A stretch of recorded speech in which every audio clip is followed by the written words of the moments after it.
Welcome to the Week 13 College Football Power Rankings. Also, welcome to my parents' kitchen in beautiful Los Angeles, California. Let's start and stop talking about kitchens. Notre Dame, number one, not a huge surprise. They get by Wake Forest quite easily, and they finish with USC and USC's backup quarterback to get into a national championship game. I couldn't possibly see anything going wrong for Notre Dame here. Number two, Alabama, not a huge surprise that the SEC sneaks back into national championship position, but Alabama has Auburn. So who cares? Alabama also has Georgia most likely in the SEC championship game, and that seems a little more troublesome, but it's looking good for the SEC at this point. Oregon at number three, ahead of Ohio State, even though Ohio State's undefeated, but Oregon's the body of work still counts for something, and losing to a very good Stanford team is as impressive a loss in overtime as I guess you could have at home. Ohio State at number four, an up and down year for the Big Ten, mostly down.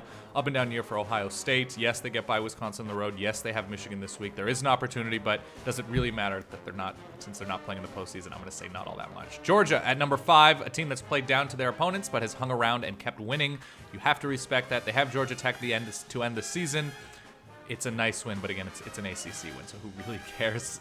Kansas State at number six takes a precipitous fall from number one after losing to Baylor and getting blowed out by Baylor in unimpressive fashion from the Baylor Bears, or from Kansas State, excuse me. So that's where they sit at six, an excellent season, but they have Texas. There's an opportunity to move up, but it's not looking good at this point. Texas A&M, yes, they're ahead of LSU and Florida. Yes, they beat a Sam Houston State team that's not all that good, but going to Tuscaloosa and beating Alabama right now, they look like perhaps 1A in the SEC with Alabama. It just has to be that way. Number eight, Stanford. Who would have thought that this would happen? But they go on the road to Eugene, look as impressive as anybody has against this Oregon offense that has been so high-flying this year. Stanford finishes with UCLA to try to clinch that Pac-12 North.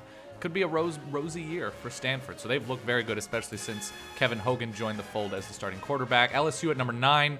Played down a little bit to Mississippi, a feisty Mississippi team, but an excellent season for the Tigers, but that's where I have them at this point. It's just a clump of SEC-ness that's hard to figure out at this point.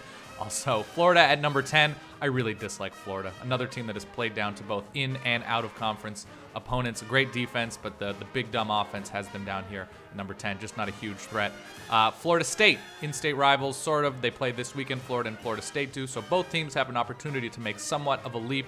I would say Florida less so because Florida State's in the ACC, and that hurts. The computers hate the ACC just like a lot of other people. But Florida State looking quite good. A nice, impressive win on the road at Maryland. New Big Ten team, Maryland. Clemson, another team that's hurt by the ACC. They're not going to the ACC championship game, but they've looked quite good. There's not much to say. They have South Carolina this week. They can make some noise with a win. But again, it's all hoping and praying and fingers crossed for an at-large bid. South Carolina, much of the same. It's the SEC clump. They have Clemson. It would be a great win against the Tigers, and a great season for South Carolina considering the injury issues, especially with Marcus Lattimore. But South Carolina is the bottom end of that clump and not really playing for a ton conference-wise. Oklahoma at number 14, 99 total points in their game against West Virginia, but Oklahoma with a very solid chance to walk away with the Big 12 championship and go to a BCS game, especially since there isn't an actual championship game in the conference. So a very nice season for Oklahoma, disappointing at certain points, obviously, but very nice. And Oregon State, I was weighing UCLA at number 15 here because of their win over the Trojans, but the fact that Oregon State has beaten both UCLA and killed the team that killed UCLA in Cal this past weekend, Oregon State beat Cal. I do have Oregon State at number 15, and a huge game setting up to be a spoiler against Oregon at home in Corvallis this coming weekend. So there's the top 15. Let us know what I got right. Let me know what I got wrong. And these are power rankings. It happens. We'll see you soon.